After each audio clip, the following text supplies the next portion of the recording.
If you want to see how we built this massive backyard patio paver system, keep watching. Let's get started.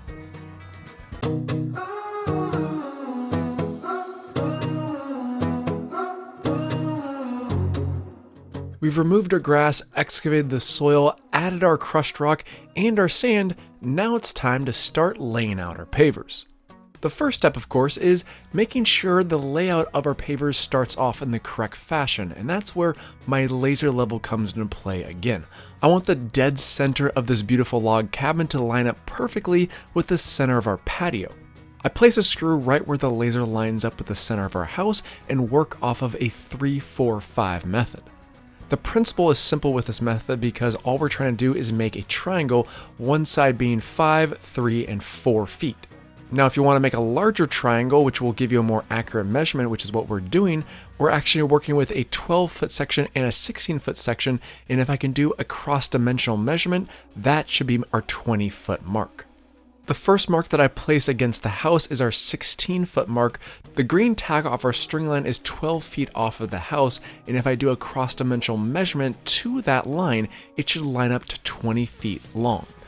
That's exactly what we measured, and therefore we have a perfect center line off of the house. I do also recommend placing stakes and running a perpendicular line with our center line that we just placed. This will just guarantee that we have further confirmation that this entire system is going to be laid out just the way we want it.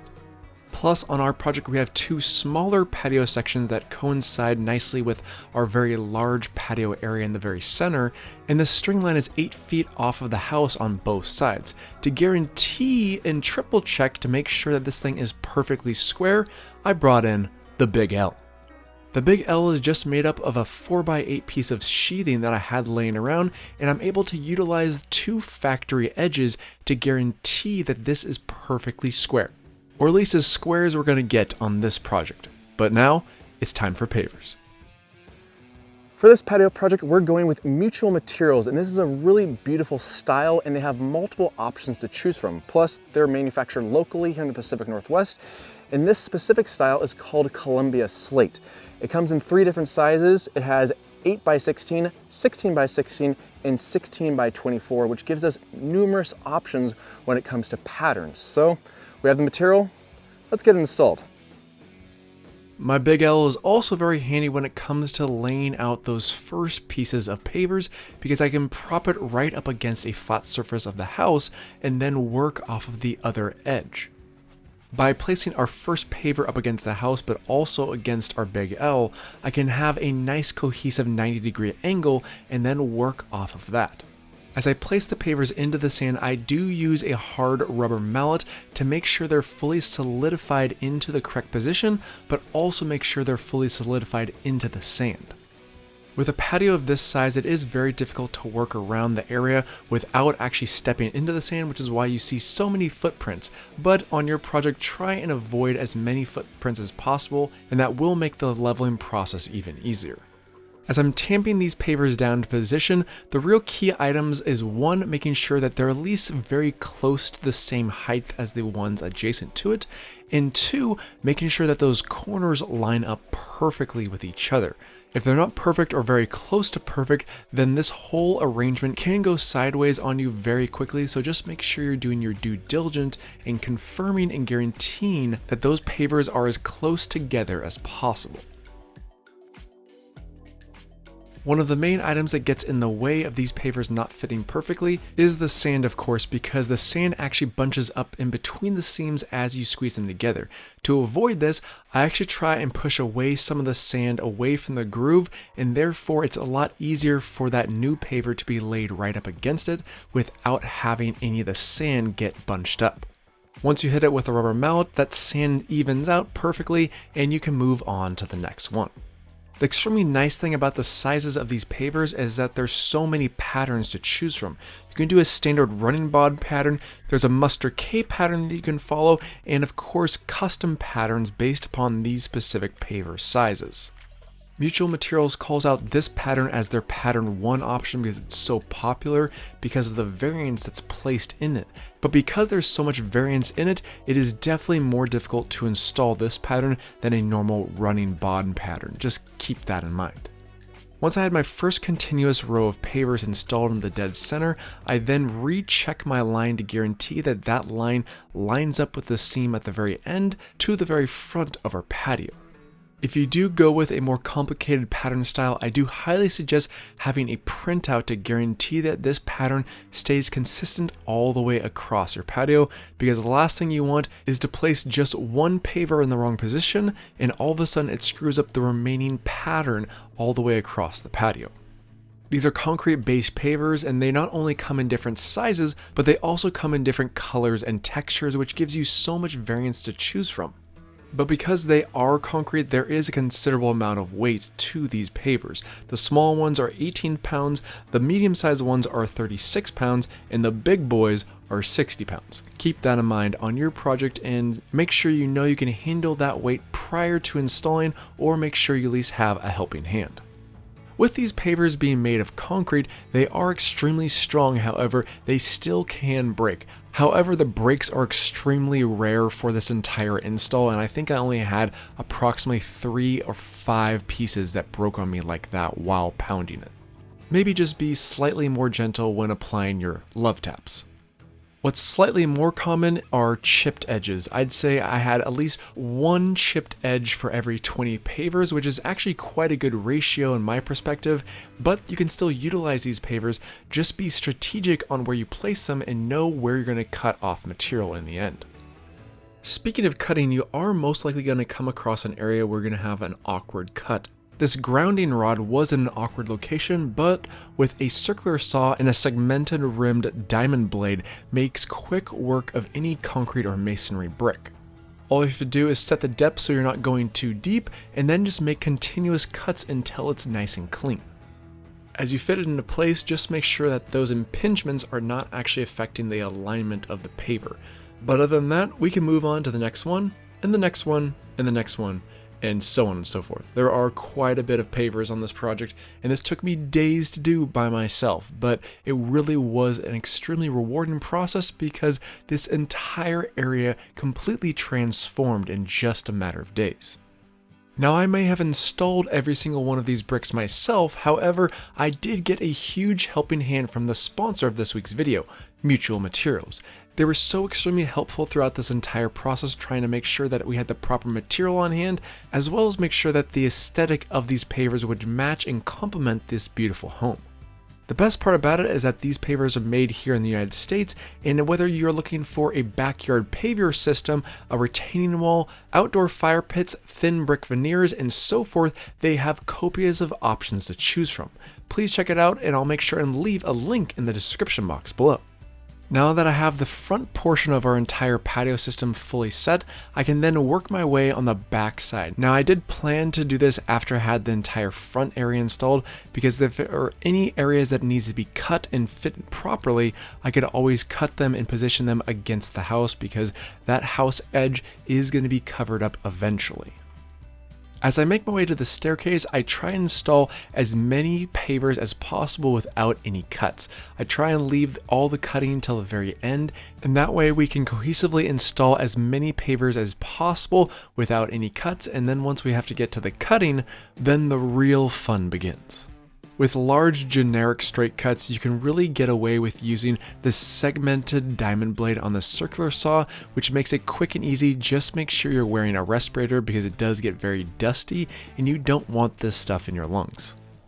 A speed square can make it easier for you to mark the stone as well as hold your saw straight as you're cutting all the way through. Now, I did hold my saw back approximately 1/8 of an inch off of the thickness of the stone, and that way I'm not cutting through my table, but I'm also easily able to break this piece in half. Then the paver is positioned, tamped down, and we can move on to cutting the next one. Again, this is a perfect time to utilize any of the stone that had potential defects in it, and if I'm able to salvage a piece out of a broken paver or a potentially damaged edge, it just feels a little bit more satisfying in my book. If you do come across an area where you have to actually make more of a 90-degree cut, there are a couple different ways of going about it. In this circumstance, I'm using my circular saw and cutting off as much as I can without going too far. Then I use my masonry chisel to snap off that small section, and then use my 4.5-inch grinder with a diamond disc and start removing any of the excess that would impede the ability to have a perfectly crisp edge right at that staircase. As I make my way across the remainder of the staircase as well as the side of the house, I find myself needing to be quite creative when it comes to working around any of the electrical, plumbing, and gas lines. By bringing over the appropriate size paver and then marking that paver, then cutting it and fitting into place, it really does allow a nice clean fit, and I'm using the same tools and materials that I used previously. Just a circular saw with a segmented diamond disc along with my masonry chisel. Plus, by running the circular saw edge into the groove really allows that entire groove to be smoothed out. If you have a masonry hole saw on hand or a large enough hammer drill bit, you can for sure make a hole perfectly in line with one of these pipes. Just make sure it's big enough. This one wasn't quite big enough, but I was able to cut it perfectly in half and then fit it snugly around this gas pipe. With our final pavers installed, it's now time to start shaping this beautiful patio. By running a line from the center point of our house to the center point of the very front of our pavers, I'm actually able to trace a perfect arc on both sides. This really gives you a nice overall look and pattern of the space, which I feel is going to complement this area. Once we have the line drawn, I grab my circular saw and start cutting it away. Because this is an arc, it's not like we can brace it against anything, and therefore I'm actually just going slow and steady in order to follow that line as much as humanly possible. And again, remember, make sure you wear a proper respirator, eye protection, and ear protection. I'll make sure and leave a link in the description box below for all the tools and materials seen in this video as well. The sides of our patio are straight, however there were a few areas where we were going to have to cut it down to size, and I felt cutting it down to size was going to be easier in position laying in the appropriate spot versus laying on a table. There are a few inside and outside corners on this patio, and the easy thing to do would just make it a 90-degree corner. A 90-degree angle would still look just fine and beautiful, but in this circumstance we feel like a rounded corner is going to give more eye appeal to this entire space. I used a large carpentry square and a pencil to get the appropriate arc on this corner, and then started using my 4.5-inch grinder just to make sure that I was able to get a nice clean edge all the way around. Once I was going as deep as I could with the 4.5-inch grinder, I grabbed my very large 7-inch grinder and plunge cut the remaining depth. Now I couldn't go all the way, so once I got the vast majority of this cut, I then went back around and started knocking off the pieces with my masonry chisel.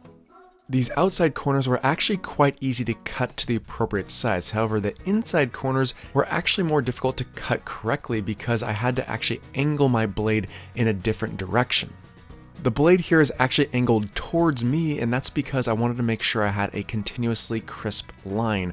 And if I were to cut vertically straight, I would be cutting into the piece that I wanted to salvage, and that's why I also made a secondary cut on the back side to make sure that the front portion is going to be as nice of an edge as possible.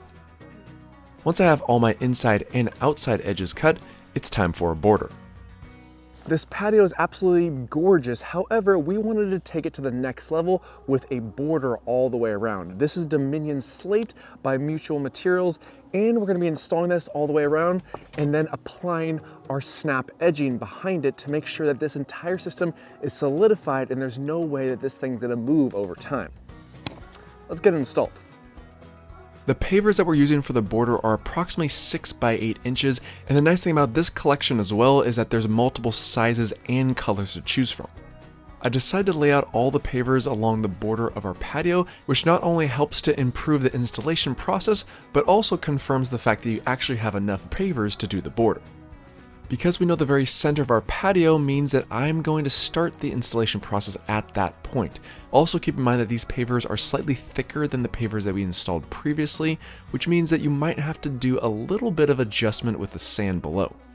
The installation process for these pavers is very straightforward, but on rounded edges like this very top portion, just keep in mind that you do want the side of your paver border that butts up against your larger pavers to be fully flush, at least as flush as possible. And if that means there's slightly larger gaps between your paver border stones, that is just fine because that's exactly where the sand comes into play later down the road. Any areas that I know I'm going to have to cut a few pavers, I actually leave that completely empty and continue the installation process with the full paver set. I'm obviously going to come back to these areas, but I don't want to impede the installation process while cutting. With rounded corners, there are a few different ways of installing, whether you're still working with full pieces and then filling those gaps with smaller, thinner pieces, or you're cutting each individual paver to make the rounded corner. I'm going to demonstrate both styles so you can pick and choose the style that you want, but in this first circumstance, I'm going to show how we cut each individual paver. By measuring the gap on the outside edge, I actually transfer that measurement to the bottom side of this paver and then angle my straight edge so we're not cutting hardly anything at all on the other side. That way you're removing material on the inside edge, but you're not removing much material at all on the outside edge. With this type of extremely accurate measurements needed, I brought in a masonry wet saw, which you can easily rent for a day and make the entire cutting process much easier and faster. As you can see here, this is an extremely tight and precise fit, and once you have that paver in place, you can move on to the next one. As you work your way around an edge like this, you will come across the fact that these pieces do have to be cut at different angles, and that's why I cut each one individually after I have the one adjacent to it already installed. This really is a quick and easy process. You just have to be accurate with your measurements, and as you come around the corner, you may have a slightly larger gap at the end, so you can always move these pieces just ever so slightly in one direction and even out that gap. As for the inside corners, we are going to be cutting these in a different style and pattern because the majority of this space is already made up of full pavers, but we're going to cut small pizza-shaped slices and place them in between each full piece. If you're lucky, you may be able to utilize some of the pieces that you already previously cut on the outside edges because those pieces might fit in perfectly here at these locations. Make sure you give this entire system plenty of love taps, and once that's taken care of, it's looking pretty good. As for the transition at the very front of our patio, this one's quite straightforward with just two measurements, which is the distance between the two pavers on the far side as well as the close end. Then just divide it by 2 and make sure both pieces are approximately the same size. Once we have all of our inside and outside edges fully installed, we're completely done with our border except for our edging. This product is specifically called Snap Edge by SEK, and you can also get this at Mutual Materials. This is an extremely durable edge structure that's made up from injected molded plastic. It comes with these 12-inch long steel stakes that you pound into the ground to make sure this entire thing is fully solidified and there's no chance of these pavers moving over time. As you make your way to the rounded edge, I do use my multi-tool just to cut some of the ribs so I can bend it around a corner quickly and easily and then nail it in place. As I'm going around the bend, I do nail down every other bay, but you certainly don't have to nail down every single bay because that would just be overkill. A really nice feature that's built into this system is that on each end there is a male and female end, so it connects into each other perfectly, so there's continuous rail support all the way around our patio, which means there's zero weak spots. As for areas around an inside corner, I do suggest cutting small sections out in this location, which just makes it easier to maneuver around a bend like this. Just like the outside corner, the inside corner gets a nail in every other bay, and the straight runs I'm actually skipping 2 or 3 bays at a time because those areas really don't need a ton of support compared to those inside and outside corners. This edging should be planned for ahead of time, which is why I have extra space along the perimeter of our border, which makes the installation of these edges very easy and straightforward. Now that we have all of our edging fully installed, I clean up our patio and it's time for sand, specifically paver jointing sand. This is a polymeric sand, which means that once moisture is on it and you hose it down, it actually solidifies and becomes hard, which also means that these pavers are going to be more solidified together. I pour the sand out directly onto our border and start maneuvering the sand around so it gets into all those crevices and edges. I'm only doing this to the border because the border has slightly larger gaps between our pavers, which are specifically designed for this type of sand. The other pavers has such a slight seam to them that it really defeats the purpose of using sand like this at those locations. For slightly more tricky areas like the inside or outside corners, I'm using a vibrating method to vibrate the sand into those crevices, which will just guarantee that that is as tight of a crevice as possible. But for the majority of this border, I'm just using a broom to sweep clean and maybe go back and forth a bit to make sure that all those crevices are filled. Once our sand is applied and we remove the majority of the excess sand, it's time for water. I find that a nice light dusting of water is the preferred method because you don't want to push too much water into these cracks and push that sand out of the joint. You're just trying to get this area wet and moving any of the sand that's on the top of our pavers off. But now that we have our sand applied, it's time for our final and last step, some backfill. The majority of this yard is quite flat, but there are some high spots and low spots, which I just rake out some excess soil, and eventually we'll be applying some grass fertilizer and seed to this area. But once we have this backfill taken care of, we are done with this amazing patio.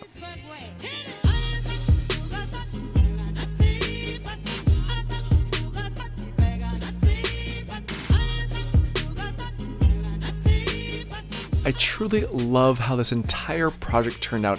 I feel that this patio really does complement this beautiful home in such a natural and inviting way. This was a lot of work and the vast majority was done by myself, which is why it took about a week and a half to build. But no matter how long it took, it is truly one beautiful, sexy beast of a paver patio system. Oh yeah,